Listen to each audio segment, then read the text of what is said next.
The Appalachian Mountains remember. They keep their own ledger in the lichen and shale, in hollowed cedar, and the slow drift of fog through the pines. And when that memory turns to hunger, people go missing, as if the forest itself had swallowed them whole. It was the winter of 1912 when Sheriff Thomas Tesler first noticed the pattern. A single absence might have been dismissed, travel gone awry, an argument, a fresh grave unmarked. 2 families, a child, then a stooped widow who never returned from the riverbank. By March, the hollows around a jagged escarpment called Raven Rock were counting losses. The disappearances clustered like small stubborn constellations. A lane by the Whitlock farm, the path to Moore's Spring, a worn track leading toward a low-lying cave on the western face of the rock. Each case arrived on Tesler's desk in the same thin paper with the same quiet cross-hatched script. Missing, last seen, no trace. The ledger grew. Thomas Tesler had been sheriff of Asheford County for 12 years. He wore reason the way others wore coats against the cold, stiff, necessary, with the seams showing little. He believed in lists, in witnesses, in the slow arithmetic of evidence. He believed that the world could be measured, distances, timetables, motive. He was not a man given to metaphors until the mountains pressed them upon him. His method was simple and relentless. He read deeds, compared names, walked the same paths until the knots and ruts felt familiar under his boots. He spoke softly to neighbors and recorded what they said. He followed money and habit, and where those failed him, he followed the narrow logic of fear. Arthur Wittmann arrived in town the same month Tesler's ledger crossed 40. A young man with the look of someone who read by lamplight and argued in quiet at dinner tables. Wittmann came with a knapsack of notebooks, a tin of pencils, and a curiosity that made the old county clerks both suspicious and indulgent. He called himself a folklorist, one who collected songs and old wives' remedies, the conceits and superstitions that filled the off hours of mountain life. To the people of Asheford he was an oddity, city-educated, careful with his vowels, but earnest in a way that made them set aside a bowl of stew and a bed for the night. Marcus Henley was Tesler's deputy, and a bridge of sorts between the sheriff and the valley. Henley had hands like a laborer and a patience that belonged to hunters. He knew the weather by the angles of the clouds and the moods of the townsfolk by the turn of a conversation. He had known Tesler since both were younger men and accepted, with a look and a half-smile, that the sheriff's resolve could calcify into obsession if left unchecked. Marcus would ride where Thomas directed, carry a lantern, and when silence pressed like wool, speak a quiet joke to unsettle the dark. Raven Rock sat like a tooth on the horizon, sheer faces of grey that caught early winter light and threw it back as a glare. Old maps marked it by a jagged line of contour. Local speech softened it into legend. People spoke of the rock with the same strange mix of reverence and resignation they used for narrow passes and old cemeteries. It made sense, Tesler decided, to start where the land itself seemed to hold a grievance. If there was logic to these disappearances, it might show itself in the geography. Patterns, he told Wittmann on their first walk up the spider rail road that led toward Raven Rock, are what we look for. People don't leave like smoke. There is a direction, a purpose. Someone or something chose these paths.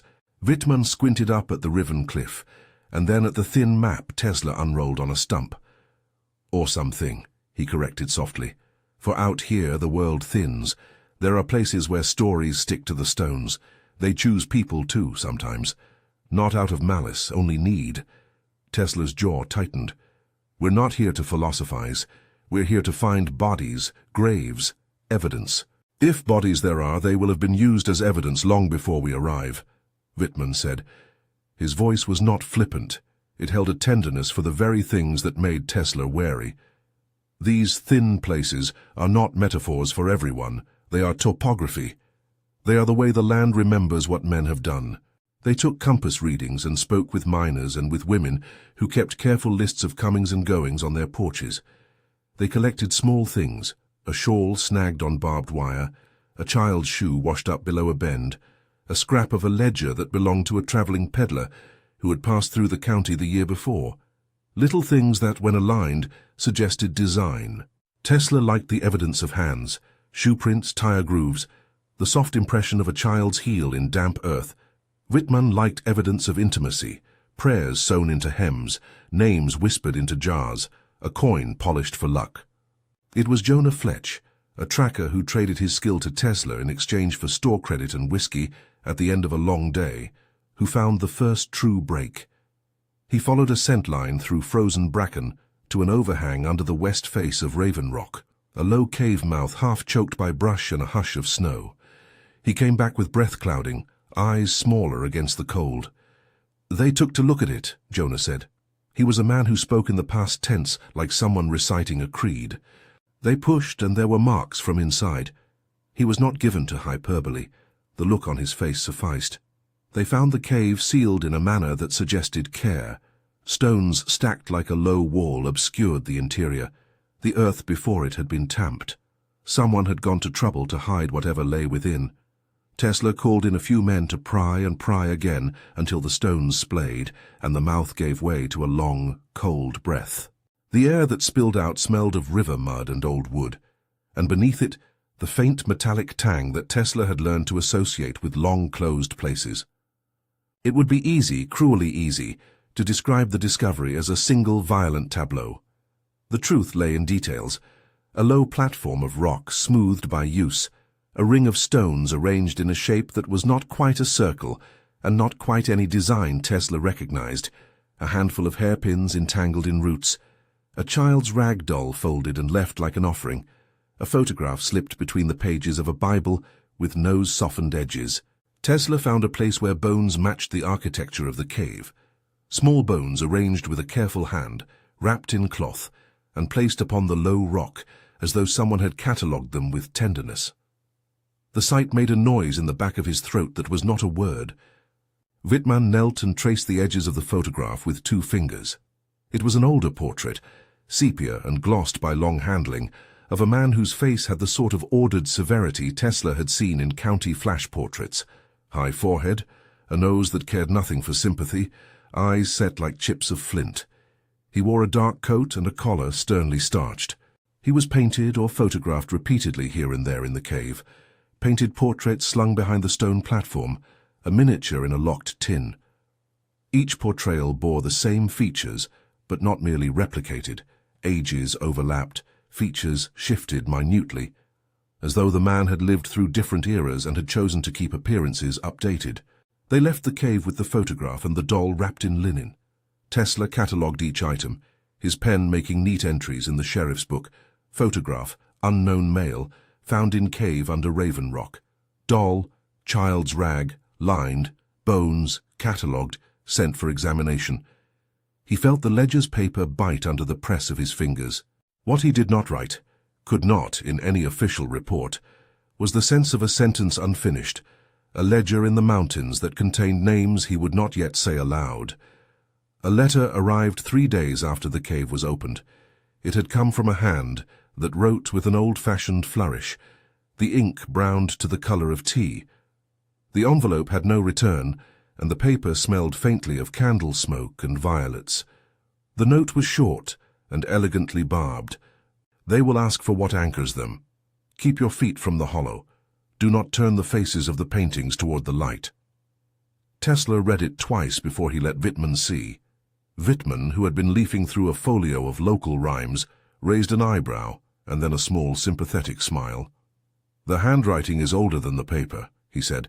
"It borrows its cadence from men who wrote in the margins of other people's histories. Whoever wrote this meant one thing. There is method." "Method," Tesler repeated, tasting the word. The law liked method because method could be followed, and whoever wrote it, friend or foe, knew of the cave. They kept the cave's items as evidence and as signs. Tesler arranged for the bones to be examined by a coroner from a neighboring town. Small bones, he was told, no sign of trauma that could be authenticated in the terms of the county coroner's training, long closed, chewed by time. The photograph yielded no name.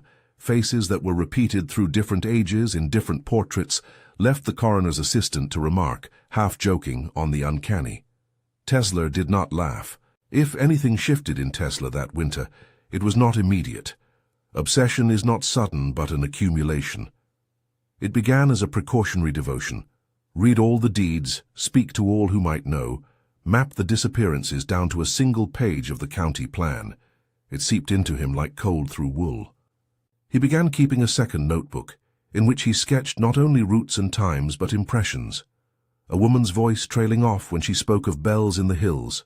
A child who hummed a tune with no name. A man who insisted his kin had kept things safe by placing a stone at the creek's mouth. The second notebook was private. He kept it under his mattress and thumbed it at night until he could not read his own handwriting. Arthur Whitman's role became clearer alongside Tesler's compulsion. Where Tesler sought mechanical causality, Whitman reached for pattern and provenance.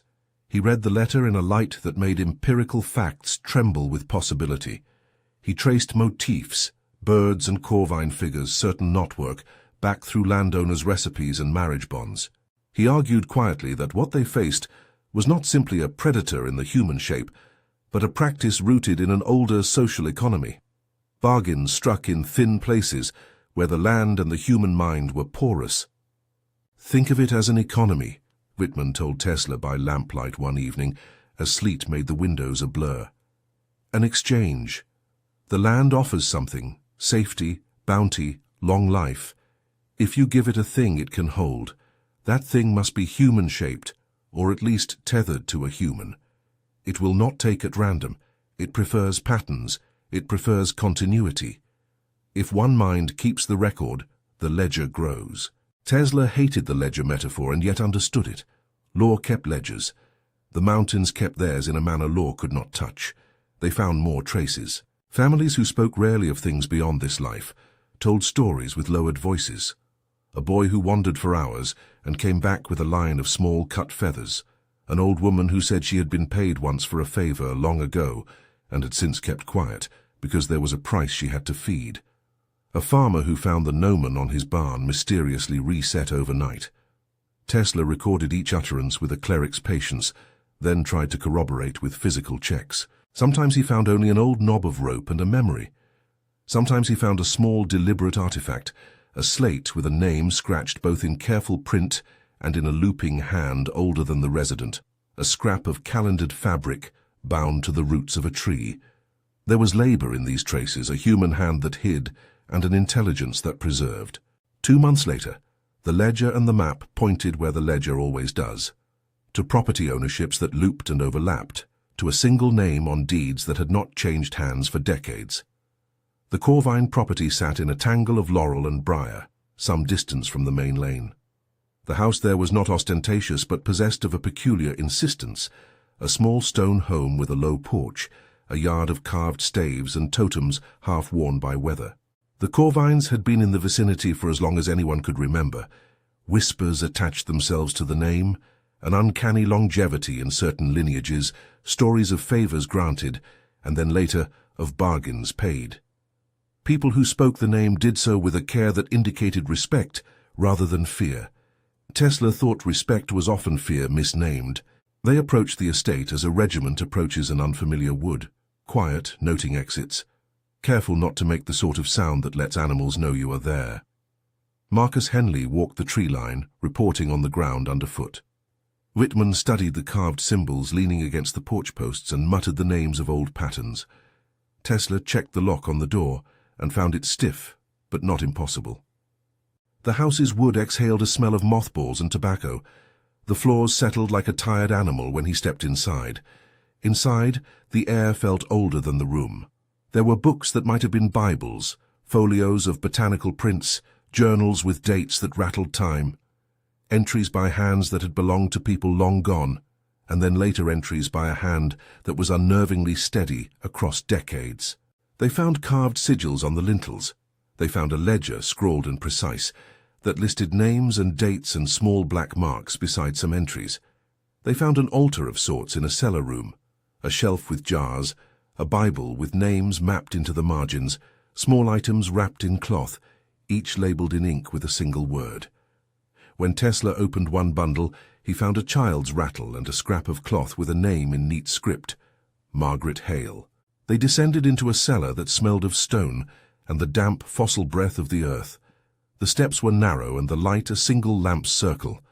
There, behind a low iron gate, they found the room that would alter the investigation's character. It was arranged with care and as if someone expected scrutiny. Shelves lined the walls, and upon them lay objects. A woman's shawl pinned and labelled, a pair of spectacles dinged at the rims, a boy's cap, a pocket Bible thumbed open at a passage that had been circled repeatedly. Tesler moved like a man reading an indictment. Each object had a name: Margaret Hale, Ezekiel Moody, Sarah Winters, penned beneath in a hand that had been taught to hold a quill and then later a fountain pen.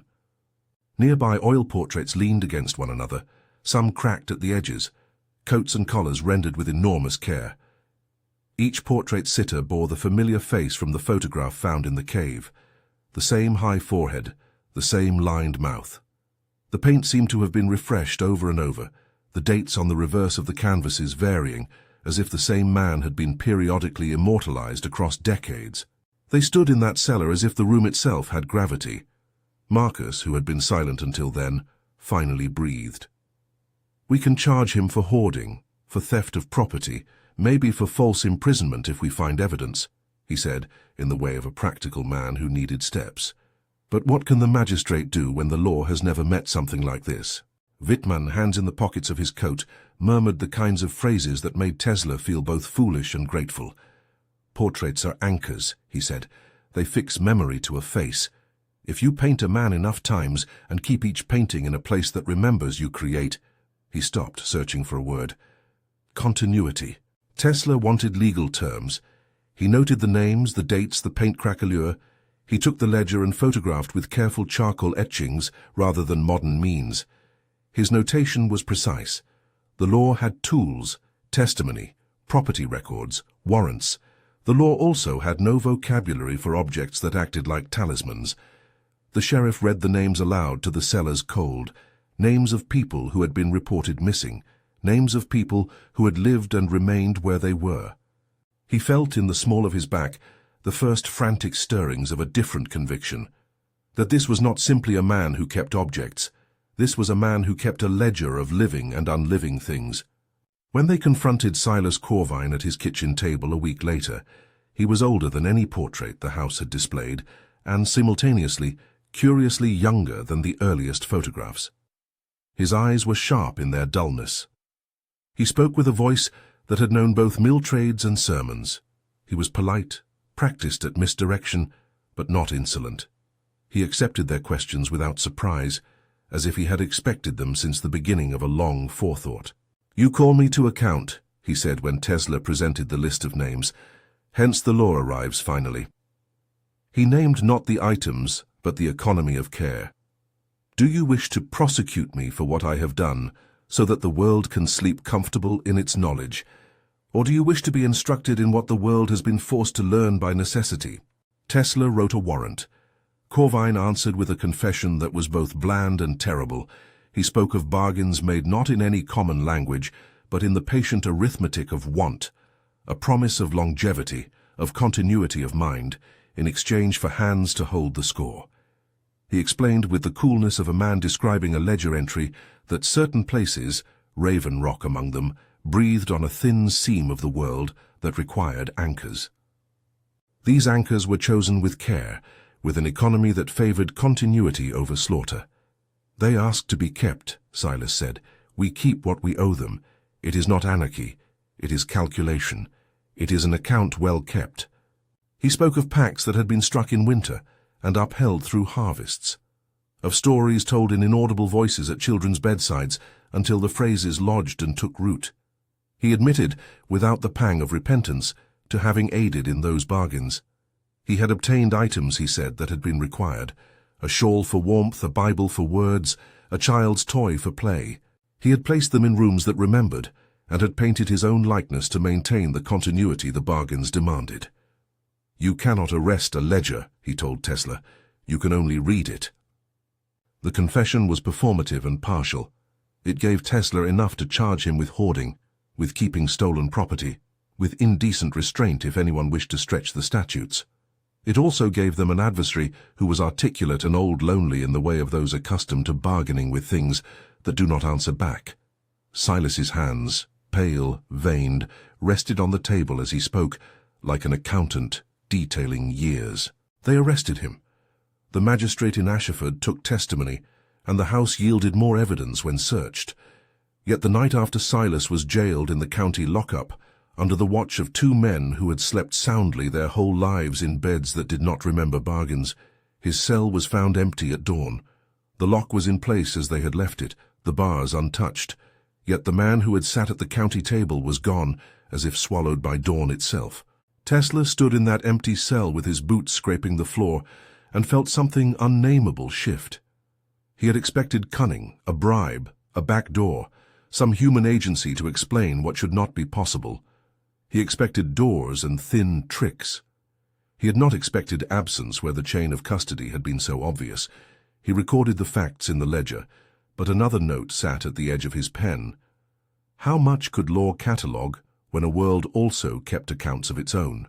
There is a point in an investigation where the modes of inquiry must be chosen with conscience. Tesler could have left the matter to magistrates and moved on, filing an evidence chest and speaking the county's version of closure. He did not. The part of him that believed in lists and names would not allow it.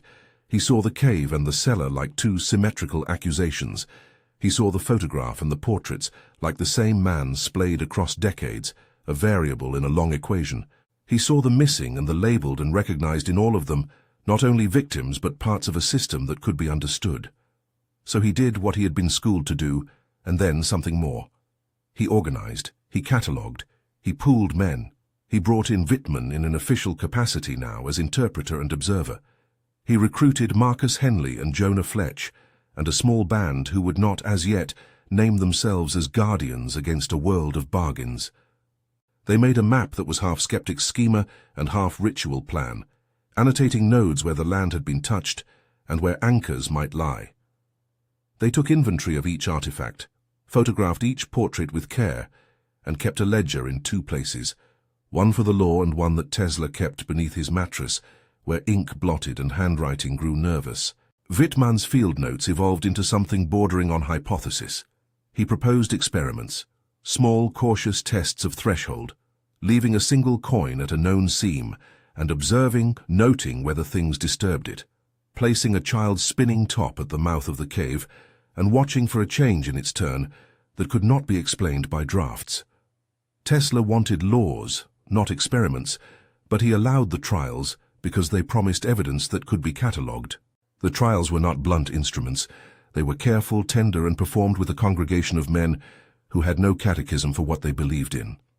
At the edge of Raven Rock, on a night when the fog came down like something that erases outlines, they set up, and what they tested answered in small, patient measures.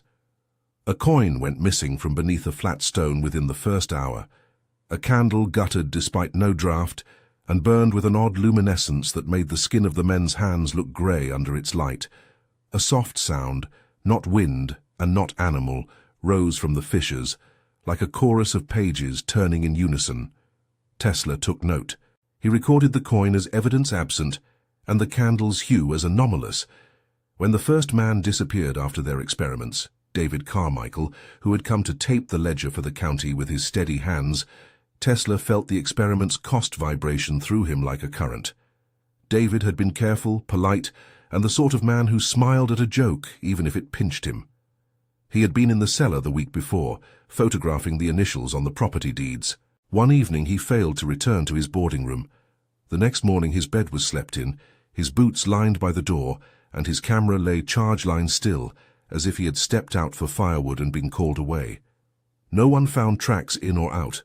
A note from Jonah written on the back of a receipt caught Tesler's eye. Do not touch the ledger with bare hands. The town tightened like a belt. Murmurs accelerated into caution. People locked doors not simply against thieves, but against something that might ask quietly and remove.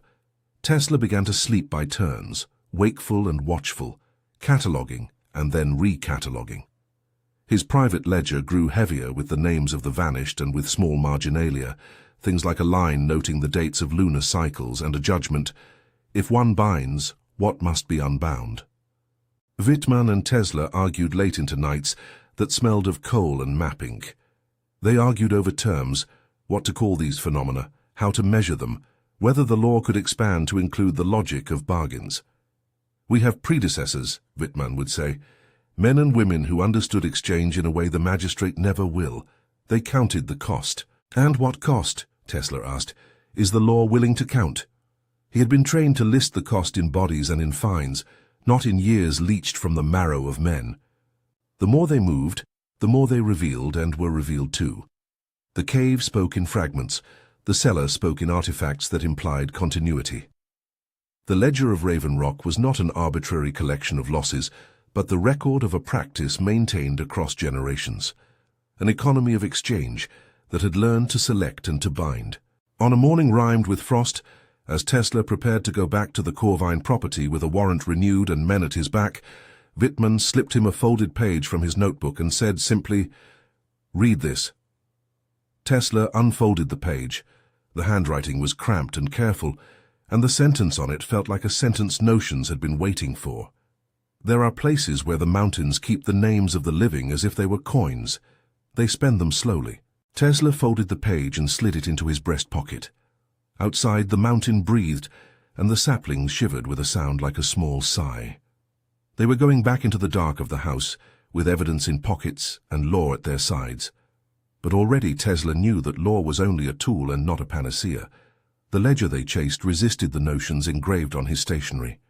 It kept its own time. If you find yourself drawn to stories like this, of cold ledgers and patient hills, consider subscribing and tell us where you're listening from. There are more pages to read, and you may decide what to name these accounts. They crossed the yard again and found the carvings more worn, as if hands had gripped them and then let go over years. A neighbor, an older man who had tended the Corvine garden in his youth, lingered on the lane and told them, with the odd unconcern that time builds into people who have seen weather change, that Silas had always been precise. He took care of things, the neighbor said. He always ironed his collars and painted windowsills when the weather softened. He shrugged. Some men keep their houses neat. Some men keep their houses tidy with chores that no one sees. Inside, the attic revealed more portraits, and with every canvas, a new question bloomed. The easels were arranged, some with fresh oil, some with varnish that still glowed sticky under the lamp. Dates inscribed on the reverse ranged so widely that Tesler felt a vertigo. Even the coroner's noting could not reconcile how a face so similar appeared in a portrait whose back bore the year 1878, and again in one marked 1905, and yet again with fresher varnish in 1911. Each painting was accompanied by a name in careful script: Elias Corvine, Jonathan Corvine, Silas Corvine. The repetition of the name felt less familial than deliberate. When the sheriff confronted Silas with the attic and the ledger of items labeled in his hand, the old man did not protest as a guilty man might. He smiled, as if the accusation was an expected page of dialogue. "You read too much law and not enough ledger," he told them. "When a thing is cared for, it continues. When you keep the portrait, you keep what it is painted to hold." His voice was not uncaring. It was pedagogical. Tesler's temper was a low flame in the conversation. He spoke of ethics, of consent, of the rights of a man to keep his own property. He spoke in terms that belonged to statutes and to expected penalties. He wanted a verdict that could be recorded, and a punishment that fit a municipal calendar. Silas, in return, offered an explanation that did not fit. He described the bargains in a rational tone: accounts, promises, bindings. He asked of them to consider the alternative, that some things, once unmoored, became more voracious. He spoke of a principle, better contained than cast out. The argument was a trap Tesler could not entirely ignore. The law existed to contain wrongs. Silas offered containment in exchange for privacy. The paradox made the sheriff's word feel thin. In the days that followed, the town's anxiety spooled into ritual. Men who had not gone to church in years attended services with the same muted hope that an official sermon might act like a ledger entry against the losses. Mothers nailed talismans to door frames. An old woman named Elsie Moore, who had been among the first to report her neighbor missing, left a lace shawl at Tesler's office because she said it would be safer in his custody. He accepted it with the solemnity of a man who understood the slipperiness of safety. Tesler began to think like a sentinel. He set watches at the rock and at the lane. He ordered the shack on the hill, an abandoned hunting lodge. kept warm and lit with a lamp that burned without fail. He kept records in triplicate and made sure at least one copy was in the hands of someone he trusted beyond the county's borders. He trained men to note not only the direction of a track, but the emotion in a witness's voice. He catalogued lullabies hummed at kitchen tables because Wittmann insisted that songs could be bindings too. And while he organized, Silas Corvine's absence, along with the missing ledgers and portraits, wore at his patience like a recurring frost. The jail's empty cell gnawed at him because it implied a flaw in custody not caused by human artifice. He catalogued again: the cave, the cellar, the portraits, Silas's confession and vanishing. The ledger of the mountains persisted. Names, artifacts, a photograph folded in linen, the picture of the same man staring out from different eras. The investigation had become, for Tesler, a profession of memory. He began to keep a final column on his ledger, in which he penciled observations that legal language could not contain: intonations, rhythms, the exact hue of a candle when it burned in a particular seam. If the mountains remembered, he thought, then perhaps knowledge could act like a ledger entry to counterbalance what they kept. He wrote this in a code that was not a code at all, but a discipline: how to notice, how to count, how to refuse ease. They had not yet unmasked everything. They had, however, revealed enough to change the tenor of the county's nights. Lights shivered in woodlands where none had been. Children woke with names on their lips that their parents did not teach. Old men whispered of oaths they had made in their youth and had since regretted. The ledger of the mountains had opened its pages and shown them a few lines, but not the table of contents. The men who had taken up the sheriff's cause felt the thinness of their tools and the necessity of better ones. On the day they prepared to take more decisive action at the Corvine place, as the wind licked the window panes and the sky lay low, Wittmann placed a small scrap upon Tesler's desk. It looked like any other scrap at first, a thin page torn from an old journal, but the words inked on it had an effect like a hand closing around the back of the throat. The sentence was short and precise. It landed with a certain formal cruelty: do not break a pact that feeds upon a name without offering a new ledger. Tesler folded the paper and put it in the pocket of his coat. He felt the weight of its counsel.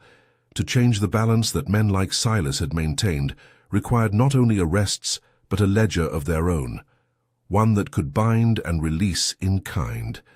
It was a thought that carried the taste of sin in it, a willingness to perform rituals to counteract rituals, to use the same logic the mountains employed in hopes of rebalancing an account. He did not make that choice lightly. The choice, he knew, would cost. They moved toward the Corvine house under a sky like compressed wool. The road was quiet, the air hard, and the trees leaned as if to listen. Men carried lanterns, and a silence deeper than caution threaded through the group. Raven Rock watched over them as it always had, patient and huge and indifferent to the momentary anxieties of small men.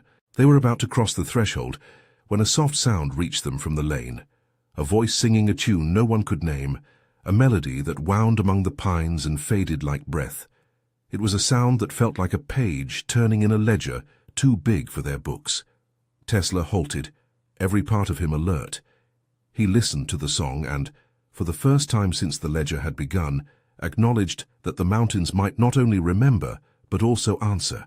He gave the order to move forward, not because he had closed every question, but because the law required action even when certainty refused to be a companion. They stepped toward the house as fog gathered, and the carvings on the porch seemed to dim like symbols on a tired map. Inside, beyond the threshold, there was evidence to account for and a face to confront. The investigation reached for a man who had become a ledger, and a man who had become a ledger had perhaps become something else entirely. They crossed the porch. The wood sighed under their feet. The house inhaled them into its rooms, and the portraits watched as if calling a roll. The investigation had become a reckoning, and reckoning demands its own price. They crossed the porch. The wood sighed under their feet. The portraits in the dim hall turned like witnesses whose eyelids had been sewn open.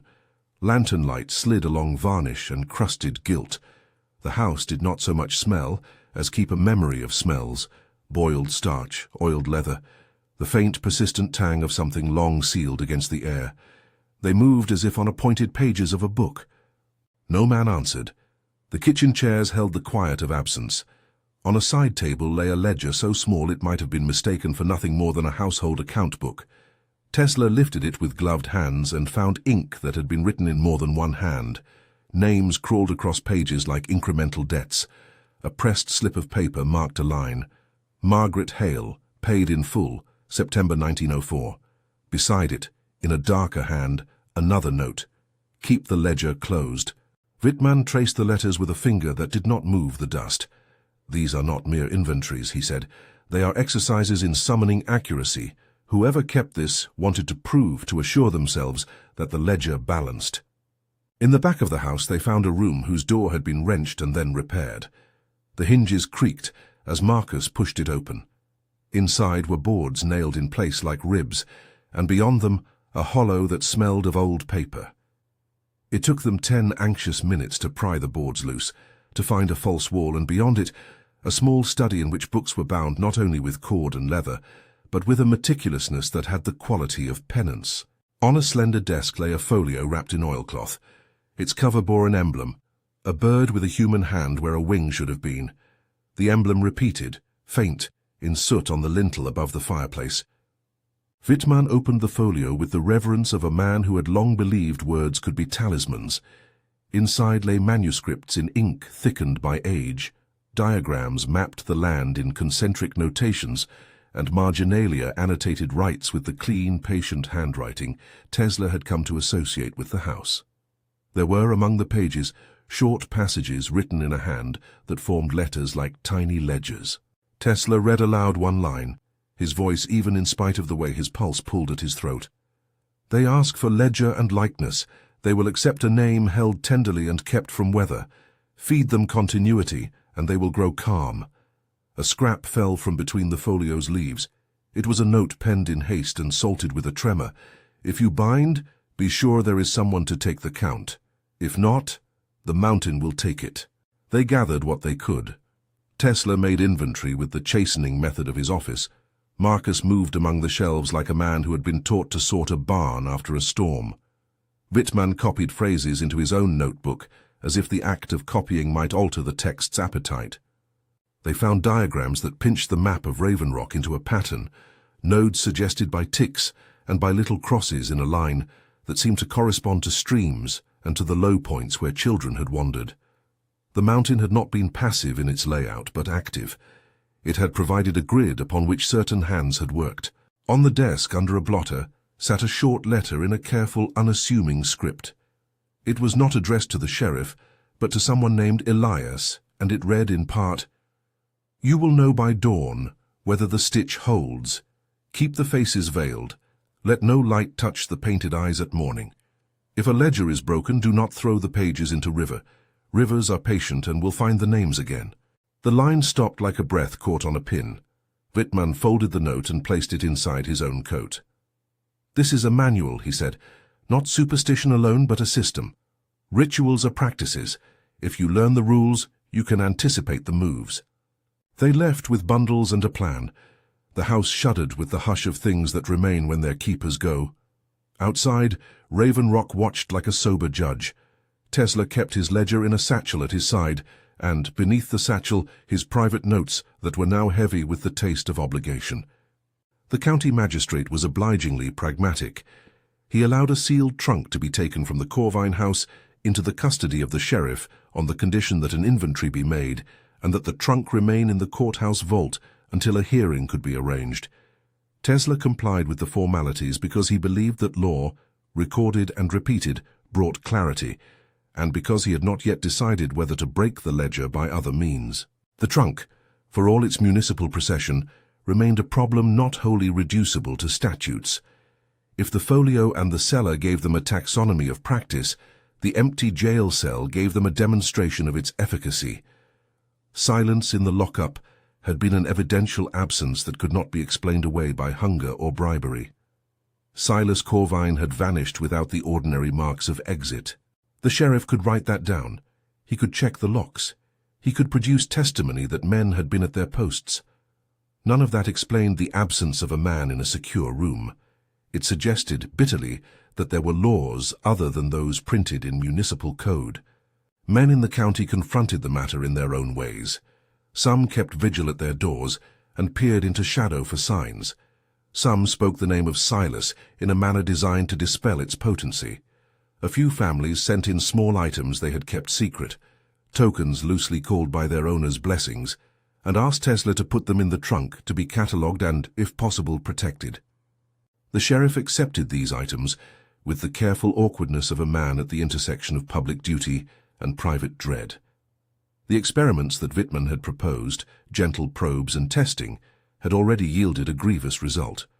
David Carmichael, the steady-handed clerk who had been hired to copy entries and photograph pages in order to give the court an evidential record, failed to return to his boarding house. Search parties found a campfire that had been tended the night before, a scattering of tools left as if set down for a return, but no tracks that could explain his movement beyond the tree line.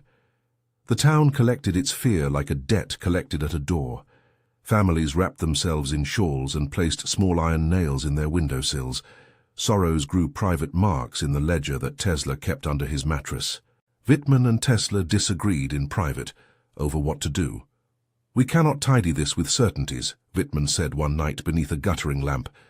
"At some point, we will be asked to choose between two things: to bind with the same logic the ledger uses, or to let the ledger spend itself into the open.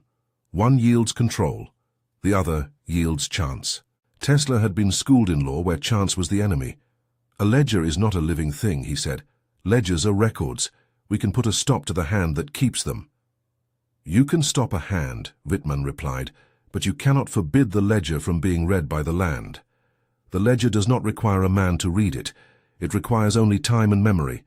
The route back to safety will be a ledger of a different sort, one you must be willing to mark in blood." Tesler did not like the metaphor Whitman used, but he understood the principle. The choice, once recognized, needed a plan. They formed one not out of superstition, but out of method. Tesler insisted that the ritual be treated as an operation, the site surveyed, nodes marked, schedules written, contingencies planned. Marcus and Jonah were tasked with perimeter and watch, Whitman with the textual script, Tesler with the order of proceedings. They agreed to bring in no more than a small band. They would act as custodians of evidence and as practitioners of a carefully prescribed countermeasure. Before they acted, however, a letter arrived in the sheriff's office that changed the temper of the plan. It was a narrow, typed sheet, oddly modern beside the handwritten notes they had gathered, and it came from a Dr. Evelyn Carrow, who signed herself as a historian at a distant college with an interest in oral practices. She wrote with the measured imperturbability of someone who had read hundreds of marginalia. She had seen patterns like these in other places, she said, and she believed there was a pattern of containment that could be adapted. She did not claim remedy. She claimed method. She proposed a ritual that resembled the Corvine folio in structure, but reversed in intention. Where Corvine had sought continuity for the entities, the reverse would seek interruption, an enforced ledger entry that would reallocate the account. She included sketches and cautions. Tesler read and reread her note. Her name summoned for him the image of a mind unafraid of old handwriting. He invited Dr. Carrow to Asheford. She arrived by stagecoach in late autumn, a thin woman whose gait suggested both firmness and an absence of sentimentality. She examined Tesler's items with a clinical patience and agreed that the devices in the Corvine folio could be inverted, if and only if the binding was performed at a node, and if the practitioners were willing to accept that a binding demands payment. "You ask me what the price is," she said when Tesler asked, not gentle. "It is not for me to name exactly. Binding is not subtraction but reallocation. Someone must give so something else may be restrained. That is the nature of the economy you are in. You may allocate a sacrament of labor or years. You may, in your poorest accounting, allocate life. That is not a threat. It is arithmetic." Tesler felt the room tilt in his chest. Arithmetic was a language he understood. The word life, uncharted currency, settled like a stone. They prepared. The site they chose was a shelf above the western face of Raven Rock, where two small streams met, and where the Corvine diagrams suggested a node. They moved at dusk with torches wrapped cautiously, and with the artifacts from the cellar laid in linen. Margaret Hale's shawl, Ezekiel Moody's pocket Bible, a child's toy labelled for Sarah Winters, photographs, and the folio itself bound in waxed cloth. The ritual would involve placement of likenesses, recitation of entries, and an exchange, a ledger written anew and sealed with an offering. Dr. Caro insisted on the language. Whitman insisted on fidelity to the folio's structure. Tesler insisted on order. Marcus and Jonah would keep watch for anything that approached. The night they enacted the binding, the fog had a density like cloth. Lanterns threw ragged pools of light. Men moved with the economy of people who have rehearsed cautious motions a dozen times, and yet still find that caution untrustworthy when the world tilts. Dr. Caro read the instructions aloud from a copied page. Her voice was steady, the kind that does not flinch at the sound of its own syllables. They arranged the artifacts in a ring, placing the shawl and the toy in positions that mimicked the ledger's lists. Tesler, who by practice had learned to be the indexer of facts, wrote on a scrap of parchment the names of those they sought to protect and those they could not rescue. He felt with each name he wrote a small vertigo as though the ink were a siphon. Whitman, hand-steady despite the cold, intoned passages chosen to echo the folio but to invert it, phrases that made the ledger unspend the names, that asked the land to remember not the flesh but the accounting, to sequester the appetite where it might feed on paper rather than people. Dr. Caro crooned lines that had been altered in the margin, a scholar's liturgy, and the group took up the cadence. Marcus kept watch on the tree line and called out directions. Jonah hummed a low counting under his breath, a tracker's rhythm that seemed to anchor them in a particular human measure. For a time, the ritual felt like arithmetic applied to the world. Names set, items placed, ledger entered, seal applied. The mountain did what mountains do. It resisted and then accepted. The air at first settled, then shuddered, then pulled as if a large hand had lowered toward the ring and tested its edges. Lantern flames bowed and took on a color not wholly described by any hearthlight Tesler had known. The soil hummed like an instrument tuned to low strings. Then the price made itself plain. It was not, at first, a set of screams or a single blaze of horror. It began as a thinning. Marcus, who had joked more than any of them to keep the dark from stacking on shoulders, steadied himself as if a weight had been taken from his chest. His breath shortened. He frowned and set a hand on his sternum. "Tesler," he said, his voice small. Before he could finish, Marcus sagged and then knelt, and his knees hit the ground with a soft, frightened sound. His face blanched as if time and weather had leached color. Whitman, who had been for a moment carried on the rhythm of the words, stopped and reached for him. Tesler bent to help and found Marcus's fingers cold. A tremor shook Marcus's hands. He blinked, and when he lifted his head, his eyes had a distance in them. A year count peeled away. "Is it?" Jonah asked, too sharp. "It is taking," Dr. Caro said, and her voice was a kind of apology. "It is following the account." The binding, in its first complete enactment, had required a sacrifice. It sought continuity not merely from items, but from a living ledger. Someone present by adjacency offered the margin of years. Marcus's vitality, measured in the ordinary terms of labor and laughter, had been drawn thin. He would survive the night, but Tesler could measure in the tightened line in Marcus's face the subtraction. They completed the ritual. The folio was placed in the ring, the parchment sealed. Whitman read the final line aloud. "The ledger may be rewritten. Let the mountain remember ink and not bone." The lanterns flared, the fog pulled away like a drawn curtain, and the world at the nodes stilled, as if a breath had been held and then released. For a short terraced moment, the mountain seemed quiet in a way none of them remembered. They returned to town, convinced they had momentarily checked the appetite. Marcus walked, but did so with a gait that belonged now to someone saved by the clearest of debts. He coughed once on the return, a sound like a man shedding a memory. Tesler watched him and felt in his chest an ache that was not only for Marcus, but for the ledger they had written anew. In the weeks following, disappearances slowed. Children dared longer walks. The county papers, which had found a kind of coy interest in the terror, ran fewer lines about missing people.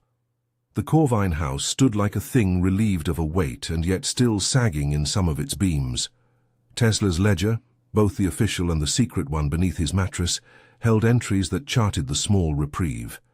He slept, irregularly and in fits, but he slept. The victory was incomplete, and everyone who had helped knew it. The binding had been a containment engineered by mathematics of desperation. It was not a cure. The mountain had accepted a substitution. They had given it a ledger it might chew on without needing to take another child or another neighbor from Hearth. That ledger took Marcus's years in exchange. It bound the appetite to a different accounting, at least for now. The men who had been present had tasted the arithmetic. The ledger balks and then will take what is nearest at hand. There were consequences around the edges no law could estimate. A pair of hikers who passed near Raven Rock months later reported an odd sensation, a pressure on the chest, and one of them woke from a doze with a week missing from his memory. A farmer more than 10 miles away found his barn door knocked in by a creature that left no tracks. Voices in the village still hinted at names they had heard in sleep. The mountains had not been cast out. They had been asked to change their currency for a time. Tesler felt the price like slow erosion. He found his hands trembling over the ink sometimes, and his sleep was visited by ledger-like dreams, columns of names that rearranged themselves, figures that arced and then diminished. He kept his public demeanor, the careful ledger lines in the sheriff's book, and privately he kept the folio he had sealed at the node and which he now stored in the courthouse vault with a key he carried like a talisman. He made appointments to check the lodge on the hill, to watch the rock at certain hours, to listen for that turn in the air that meant the ledger was being read. Arthur Whitman returned to his books and expanded his notebooks into theories. He wrote letters to Dr. Carrow, and she wrote back with cross-references, similar nodes in other counties, not many, but enough to make a pattern. "You have done something," she wrote in a thin, decisive hand that did not flinch in the face of cost. "You have translated for the mountain an alternative that accepts ink rather than life. It is not permanent. Nothing so bargains with geological patience can be permanent, but it is a respite. That matters." Tesler preserved what they had gathered. He photographed portraits and had copies made. He labeled the copies and encrypted names in his private ledger by adding little marks only he could read. He visited families, offered what comfort he could, and carried with him a quietness at odds with the man once known for the sharp line of his sentence. He took to sitting with the coroner's reports for longer than he had once done, reading up on the ways bodies and histories interact. He became, to some, politely withdrawn, to others, a sentinel. Years passed in a rhythm that measured both ordinary life and the thin patience of a mountain. In 1915, a drought changed the angles of cultivators. In 1916, men left for far wars and brought back scars and papers that smelled of foreign towns. Tesler sent letters to those who had aided him to ensure they kept watch. The ledger under his mattress grew now with an additional column, dates of the ritual, the names of witnesses, the tally of what had been offered. It was not an easy ledger to keep. It required a discipline like prayer. There were nonetheless intervals when the past resumed its appetite. A child went missing in 1919 from the outskirts of Asheford and was found days later at the edge of the rock with no memory of the hours she had been gone. A mailman reported a sensation of being followed by something that moved neither on feet nor by sound, but by the sense of being measured.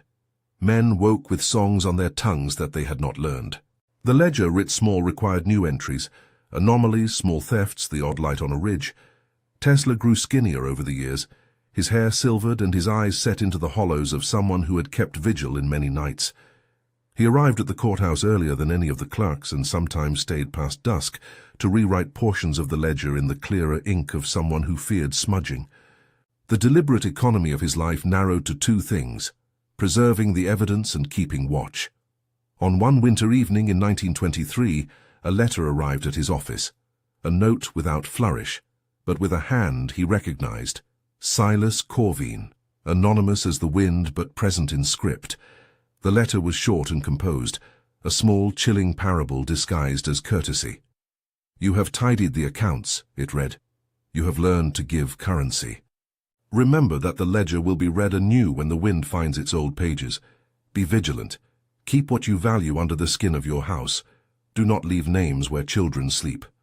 Tesler folded the paper and placed it in his private ledger.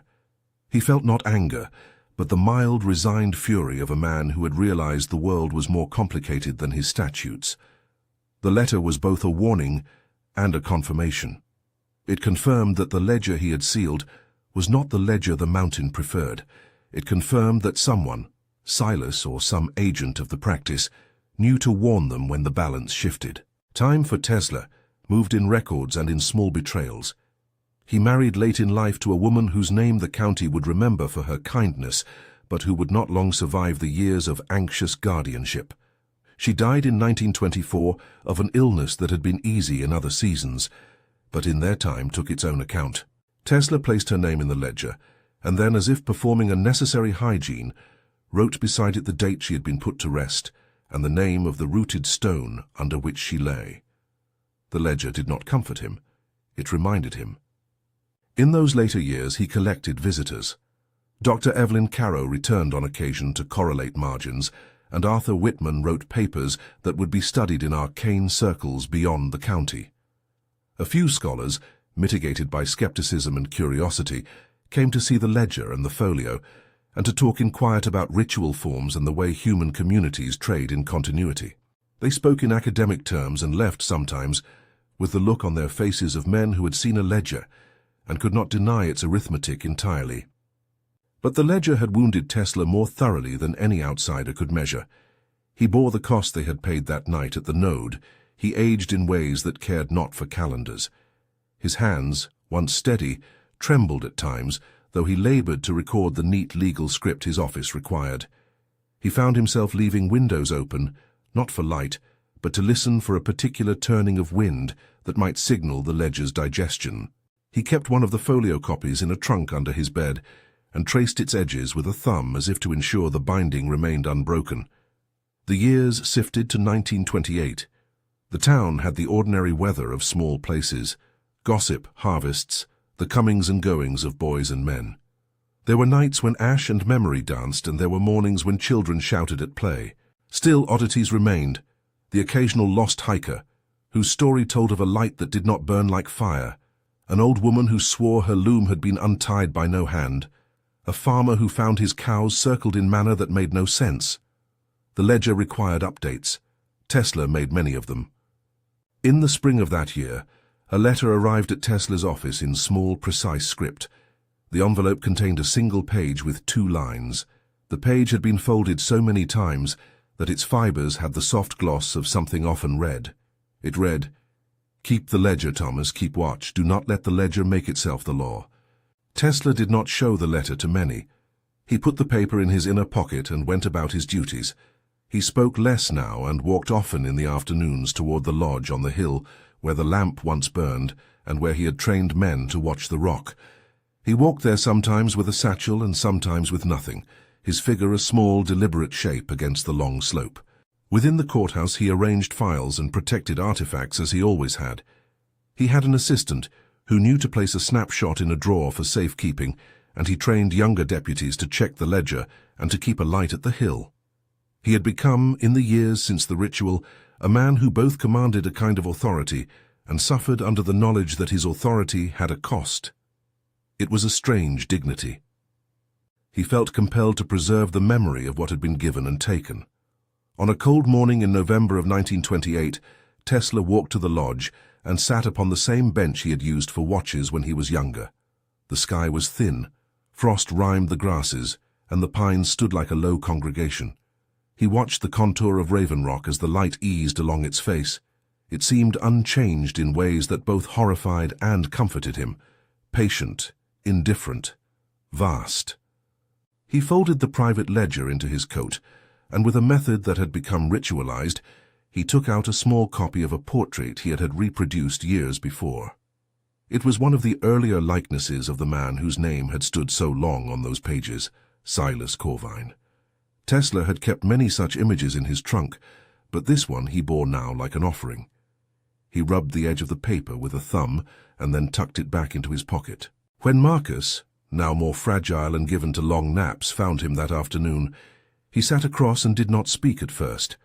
The two men watched the rock fill and empty light.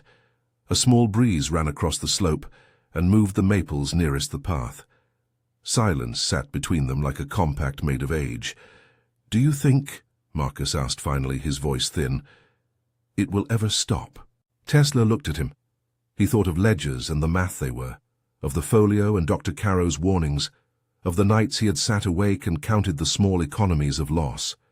He thought of all the pages he had filled with names, some crossed, some underlined, some moved to secret columns. He thought of Wittmann's patient notebooks, and of the way the mountain had answered when it had been given a different currency to chew. "I do not know," he said. His voice was a small thing. "I do not know that it will stop so much as that it will change how it spends. Ledgers are not kind. They are careful." Marcus nodded, as if that answer was both bleak and adequate. The two men sat and watched the last light find the rags of cloud. Tesler felt a fatigue he had not known in his bones when he was younger. He placed his hand on the bench beside him and let his fingers rest. He went home that night. He made himself tea and sat at the table with his ledger open. He wrote a note to be kept with the folio in the courthouse vault, a method for future readers to find the right page, and an admonition against hubris. He wrote the names of the men who had been present the night of the binding, and the small, sober accounting of what they had paid. He wrote the dates. He dated the entry, and then, with a tremor in his hand, he placed the page in the folio and locked it again. His end was not dramatic. He did not perish on the rock or in some blaze of mythic heat. He woke one morning silent and did not rise. The house held its breath and then called for neighbors. When they found him, he sat in his chair by the window, looking toward Raven Rock, his ledger open upon his lap as if he had been in the middle of a sentence. He had kept the vigil until the end. The county wrote what it needed to write, a note in the record, a name in the register, a ceremony for the odd man who had been both public servant and private guardian. Men remembered him in different ways. Some recalled the crispness of his shirt and the clarity of his orders. Some the nights he had come to the door with a list and a low ask. Some the way he had watched Raven Rock with a sorrow that felt older than politics. Wittmann wrote a paper, more elegy than analysis, about the ledger and the ways human communities try to account for hunger they cannot name. Dr. Caro placed a note in her files, and later, on a broader field, would place the folio's sketches among others that told of thresholds and exchange. The Corvine house weathered on. Portraits still leaned in dark corners, varnish cracked and rehealed with the patience of decades. The trunk in the courthouse remained under key, a quiet repository of objects that had been both evidence and currency. People walked the lanes and children played under hedgerows. Still, at odd times, a light would appear on the ridge that made larders hush and dogs lower their heads. Travellers would tell stories in the inn about a rock that watched, and a man who had kept accounts, and voices would fall low when the name of Silas Corvine came up, not because the town feared him now, so much as because they had been taught to be careful with names. There remained always the sense that the mountain remembered. Memory had not been destroyed. It had been given a different paper to chew. The predator, if it could be called a predator, had been unmasked in one sense. They had seen its ledger, they had documented its methods, they had mirrored its economy and thus bought the county time. In another sense it remained unmasked in the oldest way. It was still a thing that required accounting, that worked in patience and in seasons, that asked for a currency human hearts do not willingly spend. On a late autumn evening, not long after Tesler's death, a child walked too close to the rock and returned with a scrap of fabric clutched in her fist. She told her mother she had found a piece of a shawl in the bracken. The mother took it and recognized the weave as the sort of thing her grandmother had once kept in a drawer. She nodded in a way that was both practical and wary and placed the scrap in a trunk beneath the bed. The house's memory continued to gather its small objects and put them into boxes. People kept things safe because they knew what it meant to be counted. The ledger lives on in the courthouse vault and in the scribbled margins of notebooks in far-off houses. It is a thing of both evidence and folklore. Scholars, some believing, some with the polite disbelief of their trade, have argued about the methods used that winter and the arithmetic of the binding. Some say the mountain was rightly contained. Others argue that anything that deals in names and likenesses will find new markets. The story's algebra is not neat. And Raven Rock remains. It holds its angle against the sky, its faces catching snow and sun and shadow. It sits like a sentinel and a ledger both, patient and indifferent in the older ways of stone. It remembers the hands that carved and the hands that counted. It remembers the names written in both ink and in memory. If you have a thought on how such a ledger should be read, whether as metaphor, as warning, or as something that can be balanced by human will, leave it where others might find it. Tell us your theory. Tell us what you would name those accounts. Unmasking, after all, is only the first page. Interpretation is how stories continue to be written.